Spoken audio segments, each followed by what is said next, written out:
Bonjour, bienvenue sur PP World. Eh bien, écoutez, c'est une grande journée, belle journée ensoleillée, quelle merveille. Devant moi un hélicoptère tout jaune et sur mes oreilles un casque anti-bruit Sony. Et aujourd'hui l'expérience est assez exceptionnelle. On s'en va justement faire un petit tour en hélicoptère pour que Sony tente de nous prouver que la réduction de bruit fonctionne tellement bien que même en hélico, je vais pouvoir écouter Radiohead. Alors moi je dis pourquoi pas, banco. C'est le thème de cette vidéo, je vais le vivre avec vous, je vais monter dans l'hélico et je vais vous dire si oui ou non j'entends le rotor, si oui ou non j'entends l'hélico, si oui ou non j'entends mes confrères, si oui ou non je me roule par terre. Vous allez tout savoir, c'est merveilleux, c'est ce que j'ai vu de plus beau au monde. Décollage. Waouh. Donc j'ai mon casque royal comme ça, pendant qu'on prend de la hauteur. Je confirme que la réduction de bruit est juste étourdissante. On a juste une sorte de petit ronflement, un truc très très léger, mais absolument pas quelque chose de violent qui me gênerait. Ça ne me gêne pas. Par moment, il y a quelques petits chocs sonores, c'est-à-dire qu'on sent que par moment, la réduction de bruit doit quand même se battre, donc les micros, le processeur, pour permettre justement d'écouter de la musique calmement, parce que là j'ai même pas de la dance music, j'ai de la musique très très calme, j'avais Radiohead, des choses au piano avec des voix et j'entends tout. C'est carrément une expérience assez géniale, parce que je m'attendais quand même à ce qu'il y ait un peu de bazar, parce que quand même en audio c'est difficile d'arriver à réduire le bruit d'un hélicoptère. Le problème des hélicos c'est qu'il y a un gros ronflement derrière et donc c'est un peu plus compliqué pour la réduction de bruit. On entend d'ailleurs pendant que je vous parle, dans le casque il y a quand même encore quelques effets, il y a des résidus de ronflement, on sent une membrane qui vibre, on sent que tout n'est pas possible puisqu'en même temps ça vibre terriblement et le grondement du rotor est quand même très très très violent, c'est très très fort, mais là j'ai toujours Radiohead dans les oreilles quoi, c'est juste assez fou, c'est wow. Voilà, c'est fini, on est sorti de l'hélicoptère. Et bien maintenant, on va attaquer les vrais tests à la PP, c'est-à-dire que je vais prendre ce joli casque et je vais le tester en filaire, en Bluetooth, on va le tester en LDAC également, pour savoir quelle est la qualité audio réelle de ce casque. Donc là maintenant, je vais brancher mon matos et on va voir ce que ça vaut. C'est bien joli tout ça, c'est bien joli de s'envoyer en l'air, mais il faut bosser de temps en temps. Vous allez tout savoir maintenant sur ce casque, son identité, ce qu'il sait faire, pas faire. Et à la fin, vous aurez bien sûr mes impressions en audio pur. Et on va revenir également sur la réduction de bruit, parce qu'il y a des trucs à dire. Parce que dans l'hélico, j'étais là, complètement excité. Mais après, j'ai atterri un petit peu. J'ai réfléchi à ce que j'ai entendu ou pas. Alors le casque lui-même, il s'appelle WH-1000X. C'est la série 1000X de Sony. 1000X, c'est la série qui comprend également les petits intras, super, que j'aime bien, les 1000X. L'identité de ce casque, c'est tout simple. C'est un casque qui se veut à la fois hi-fi, donc haute fidélité, qui se veut à la fois intelligent, connecté, avec une réduction de bruit intelligente également. Bref, il se veut super intelligent et super hi-fi et tout le tremblement. Alors à bord, on trouve deux transducteurs. Alors les transducteurs, c'est les haut-parleurs 40 mm avec une bande passante qui va de 4 à 40 000 Hz, ce qui signifie en clair que ce produit est compatible avec les signaux Hi-Res, c'est-à-dire les signaux 24 bits et autres. Ça c'est la théorie, mais comme il va de 4 à 40 000 Hz, on considère qu'il est en effet tout à fait Hi-Res. C'est un produit pratique parce qu'il peut être utilisé en filaire ou bien en Bluetooth, et dans les deux cas avec ou sans la réduction de bruit. Ce qui est bien, c'est qu'il a un Bluetooth super évolué, c'est même un des plus évolués du marché car il accepte tous les types de codecs, d'algorithmes et autres. Il est compatible avec le Bluetooth de base qui s'appelle le SBC, avec le Bluetooth AAC, c'est-à-dire avec la norme de compression audio de iTunes, donc AAC, avec le Bluetooth aptX, donc la aptX c'est un algorithme qui permet d'avoir un Bluetooth d'une meilleure qualité, enfin un son d'une meilleure qualité, proche de la qualité CD. Il est compatible avec le Bluetooth aptX HD de Qualcomm, ainsi qu'avec le système Sony LDAC. Le LDAC de Sony en Bluetooth, c'est 990 kbps par seconde, c'est 3 fois plus que le Bluetooth classique, donc le SBC. C'est propriétaire à Sony, mais attention, le LDAC est désormais disponible sur des baladeurs. Par exemple en Asie, on trouve des baladeurs FiiO compatibles LDAC, ça s'étend, on en reparlera tout à l'heure. Est-ce que c'est bien, pas bien, pourquoi? L'autonomie, ça a grimpé par rapport au modèle précédent, puisqu'on est maintenant entre 25 et 30 heures, et il paraît qu'au mois de mai ou en juin, ce produit sera compatible avec Google Assistant, avec une mise à jour qui va être faite justement. Alors parmi les trucs intéressants sur ce WH-1000X M2, enfin les références de Sony, j'en peux plus. Est-ce qu'il y a un truc qui est intéressant, c'est qu'il y a enfin une application digne de ce nom qui est mariée avec ce casque qui s'appelle Sony Headphone Connect, et ça c'est du bonheur en barre. Vous pouvez tout gérer avec cette application qui est super intelligente comme le produit. Quand vous mettez le casque sur les oreilles pour la première fois, il va vous envoyer des signaux audio pour analyser votre conduit auditif et régler comme ça un petit peu pour voir si vous êtes complètement sourd, si c'est des trucs qui vont pas, enfin bref. Le produit est capable de mesurer la pression atmosphérique, de savoir où vous êtes, si vous bougez pas, vous courez, vous êtes en haut, en bas, la tête à l'envers. C'est assez marrant puisqu'en fin de compte l'application, comme elle est attachée au smartphone, le smartphone a la gyroscopie, a tout ça à l'intérieur. Donc le smartphone va donner des indications au casque pour avoir une réduction de bruit encore plus efficace. C'est le but de la manœuvre. Également, on trouve à bord un égaliseur, donc avec 5 bandes, on monte, on descend, on égalise le son, ainsi que quelque chose pour se télétransporter de façon sonore, pour se retrouver dans une ambiance surround, pour des tas de trucs, un hall, une discothèque. Moi je raffole pas, mais enfin ce qui est bien c'est que tout ce que je vous ai dit, vous pouvez tout déconnecter. Donc c'est plutôt intéressant, quand un truc vous plaît pas, vous rappuyez sur l'application, dites-moi j'en veux pas de toute façon de ton truc, je vais revenir à un mode neutre, il n'y a pas de problème, l'application permet tout ça. Quand on a le casque sur les oreilles avec les réductions de bruit actives, il est vrai que si quelqu'un vient vous parler, c'est un petit peu ennuyeux. Donc là, hop, on met la main sur l'oreillette et on peut écouter la personne. Et quand elle vous gonfle, vous remettez le truc et vous la laissez parler. Et vous dites, faites ça. Voilà, ça marche très bien. Sinon, vous pouvez jouer un petit peu de l'oreillette tactile, comme ça pour régler le son, pour passer d'un morceau à l'autre si vous êtes en même temps appairé avec le smartphone et la musique et autres. Tout ça, c'est bien cool, mais ce qui vous intéresse, c'est de savoir est-ce que le son est bon. Alors, pour savoir, moi, je l'ai testé en filaire et je l'ai testé également en Bluetooth avec tous les types de Bluetooth. Moi, je suis comme ça, hein, je vais franco, on rigole pas. Hein. J'ai commencé mes tests en branchant un câble, donc en filaire, directement avec un super baladeur que vous voyez ici. Alors, ce modèle Sony est quand même un modèle haut de gamme, hi-fi et autres, compatible ARS avec des super transducteurs, enfin bref, la magie de Sony est à bord.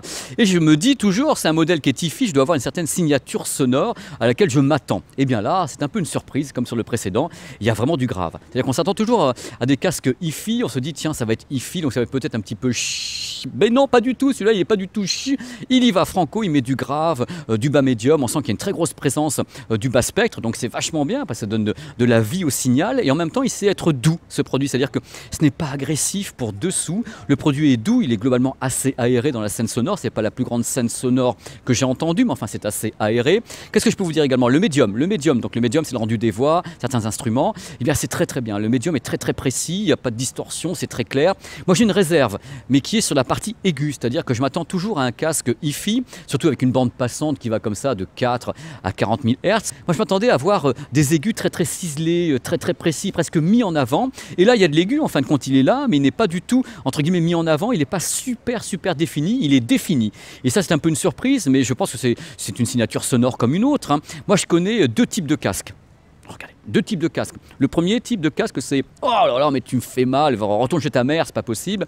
Deuxième type de casque, c'est en effet un casque qui me va, même s'il a des signatures sonores différentes de celui que j'avais essayé auparavant. Donc celui-ci a une signature sonore qui est très intéressante. C'est intéressant parce qu'il y a cette présence du grave qui permet à tout type de musique de passer quand même quelque part. C'est pas un super grave qu'on rajoute, mais par exemple si vous mettez de la dance music ou de l'électro, vous allez l'entendre. Il faut savoir également que vous avez l'égaliseur sur le smartphone qui permet de gérer ça au mieux. Donc c'est plutôt cool et j'ai trouvé que le casque marchait mieux, fonctionnait mieux quand le système de réduction de bruit était activé, et quand on le désactivait c'était un peu moins bon, il y avait un peu plus de distorsion, ça me plaisait moins, donc j'ai continué à le laisser activer comme ça. J'ai dit oh, soyons fous, il y a de la batterie. Alors j'ai bien sûr essayé ce casque avec le Bluetooth, donc le Bluetooth basique, donc SBC ou AAC, et je suis monté comme ça vers l'aptX, toujours avec le iBasso, et je suis allé vers le LDAC de Sony avec un smartphone Sony Xperia. Alors le Bluetooth basique est sympa, il délivre ce qu'on attend de lui, c'est-à-dire c'est pas non plus la panacée, mais ça fait le boulot, et ça fait grave le boulot, c'est le cas de le dire. Là je voulais pas la faire, mais je l'ai faite quand même, c'est gratuit, c'est pour moi. Donc ça se passe bien. Bien sûr en aptX on monte d'un cran, je trouvais que le son prenait de la chaleur, du corps, c'était vachement cool. Et le LDAC, alors le LDAC de Sony, je rappelle, c'est 990 kbps par seconde avec une compression de données. Attention, le LDAC fait de la compression de données également. Et bien le LDAC dans le cas présent, j'ai pas trouvé que c'était extraordinaire dans le sens où je me suis pas dit tiens c'est super différent de l'aptX, pas du tout. C'était au contraire avec quelques trucs qui était un petit peu bizarre parce qu'il faut savoir que le LDAC compresse un peu à la volée. Il choisit ce qu'il doit compresser en fin de compte. Et j'ai pas trouvé ça toujours très heureux. Je le dis franchement, hein, on refera des essais parce que moi je suis un mec, je m'arrête pas à ça. Je continue, allez, au cœur Patrick. Donc je continuerai à écouter des choses pour me faire une idée, mais dans la compression du LDAC, tout me plaît pas à chaque fois. C'est-à-dire que en effet c'est un peu aléatoire, tandis qu'au moins avec les systèmes un peu classiques, aptX et autres, l'algorithme m'a l'air de fonctionner un petit peu mieux. Enfin, ce sont des mots que je dis maintenant. Hein. Ça se trouve dans 3 mois, je teste un truc en LDAC et je vous dis ça y est. allez, ça y est les enfants, je trouve un truc en LDAC incroyable. Donc voilà, ce sont mes premières impressions sur ce produit. Et moi je trouve que c'est un produit très très sympa. J'aime beaucoup la signature sonore dans le sens où on s'ennuie pas. Hop, restez là, c'est pas fini. J'ai pas encore tout dit. Alors je vais revenir un petit peu sur la réduction de bruit parce que c'est vrai qu'elle est surprenante sur ce produit, surtout avec l'application. Parce que vous savez que le concurrent direct de ce modèle Sony, c'est le Bose QC35. La version 1 ou la version 2, hein, c'est pas important. Et moi j'ai toujours pensé, et depuis que je fais ces tests, que le Bose QC35 avait, à mon sens, la meilleure réduction de bruit. Mais là, ce que j'ai expérimenté avec l'application, plus ce qu'a conçu Sony autour de ce produit, je dois avouer que ça m'a quand même pas mal bluffé. C'est-à-dire que les bruits de moteur, les bruits de voix, c'est-à-dire que les voix humaines, c'est très très compliqué d'arriver à faire une réduction de bruit sur les voix humaines parce que c'est totalement inégal. On fait facilement une réduction de bruit, par exemple, sur un bruit, un sifflement dans une carlingue d'avion, c'est toujours très contenu, ça fait... Ça c'est facile d'enlever ce bruit là, mais par contre un bruit d'un klaxon ou le bruit d'un moteur qui arriverait au loin ou autre, c'est un peu plus compliqué. Et là je dois dire que je me suis baladé pendant 3 jours ici à Paris, avec le casque sur les oreilles dans la rue, c'est presque dangereux parce qu'on se balade dans la rue ici à Paris avec beaucoup de bruit autour, hein. Vous êtes sûr, dans votre casque, vous écoutez la musique classique dans votre plumard quoi. Donc et vous n'entendez pas bien sûr les klaxons, vous n'entendez pas les gens, vous n'entendez pas le bruit d'un bus qui arriverait et là le platane, enfin bref, voilà, c'est vraiment très très très efficace. Donc c'est parmi en effet les meilleures réductions de bruit que j'ai écoutées de ma carrière justement, je dirais presque à égalité ou totalement à égalité, je ne veux pas non plus mettre un curseur au décibel près, avec le modèle QC35 édition 1 ou 2 qui était absolument fabuleux. Et là le modèle Sony est tout à fait surprenant, mais vraiment vraiment surprenant. Mesdames et messieurs, maintenant le grand spectacle de la torture, c'est-à-dire les votes de l'Eurovision, les plus et les moins du produit. Parmi les plus, allez, en vrac, l'application Sony Headphone Connect, la réduction de bruit qui est quand même vachement bien fichue, la signature sonore, c'est vrai que j'aime bien, il y a du grave, il y a du médium, c'est assez rentre dedans, c'est un peu différent de ce à quoi on s'attend sur de la hi-fi, donc je trouve ça plutôt sympa à la base, c'est plutôt cool. Le produit en lui-même, c'est-à-dire qu'il est quand même super beau, c'est un très beau produit quand tu l'as sur les oreilles, t'as pas honte quoi, tu te dis ouais j'ai quand même un super beau casque. Même chose, la boîte, l'emballage, l'autonomie, j'ai tenu 28 heures avec le produit, c'est-à-dire c'est un aller-retour Paris-Tokyo, c'est quand même pas rien, sans recharger, donc c'est plutôt cool. Parmi les trucs très très sympas également, le Bluetooth, il est capable de comprendre tous les types de Bluetooth, le Bluetooth SBC, AAC, aptX, aptX HD, ainsi que le fameux LDAC de Sony, donc c'est plutôt un truc cool à la base. Moi j'aime bien les produits ouverts d'esprit, c'est toujours mieux de toute façon, hein. Ça c'est pour les points positifs, maintenant arrivent les points négatifs et là je sens les gens de Sony commencer à trembler un petit peu des genoux et ils ont raison. Parce que c'est parti. Alors numéro 1, c'est un produit coûteux quand même, 380 €. Faut quand même les sortir, hein. C'est bon, ok, c'est du haut de gamme, c'est de la hi-fi, les réductions de bruit, il est intelligent, il est beau, il est grand, ils sont bons le sable chaud, mais quand même 380 €. Il n'est pas tout à fait conçu pour les petites têtes, c'est-à-dire quand la tête est vraiment petite, on sent qu'il commence à bâiller un petit peu, je peux vous en parler, sans les cheveux, hop, c'est parti. Alors il y a un truc que moi je n'ai pas trop aimé du tout, c'est les indications dans le casque en anglais.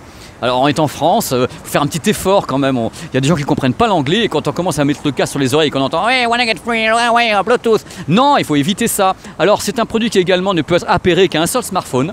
Donc je trouve ça dommage que ce soit sur un seul smartphone et pas sur 2 smartphones comme on fait maintenant d'une façon tout à fait classique, voyez-vous. Concernant la qualité audio, j'ai regretté, comme vous l'avez entendu tout à l'heure, que l'aigu ne soit pas plus défini. C'est un regret de ma part, j'aurais aimé avoir un aigu, entre guillemets, ça veut rien dire, mais plus hi-fi, plus présent. Mais bon, il s'écoute, il est là l'aigu, mais je m'attendais à plus de définition dans l'aigu, c'est personnel, c'est comme ça, c'est pour moi. Et à ma connaissance, pour finir, on ne peut pas changer les coussinets. Voilà, c'est fini. Je sais, j'ai fait long, mais c'est un produit que j'avais quand même pendant 3 semaines sur les oreilles. Donc j'avais vraiment des trucs à dire et j'avais vraiment envie de vous parler de ce produit parce qu'il m'a plu, mais tout n'est pas parfait. Il y a des qualités et des défauts. Et c'était le but de cette vidéo, de faire ressortir les qualités comme les défauts. On est allé franco. Voilà, n'hésitez pas à vous balader sur la chaîne. Il y a plein de trucs. Du moins, j'espère que vous amuserez avec les voyages, avec les reportages, avec les hélices qui tournent et qui font des faux hologrammes comme ça. Il y a plein de trucs sur la chaîne et des tests qui vont arriver en masse.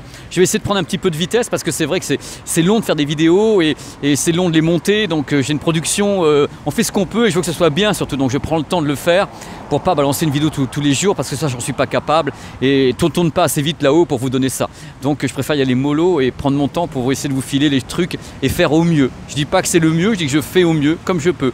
Voilà, je vous embrasse, je vous dis à très vite sur PP World. Voilà.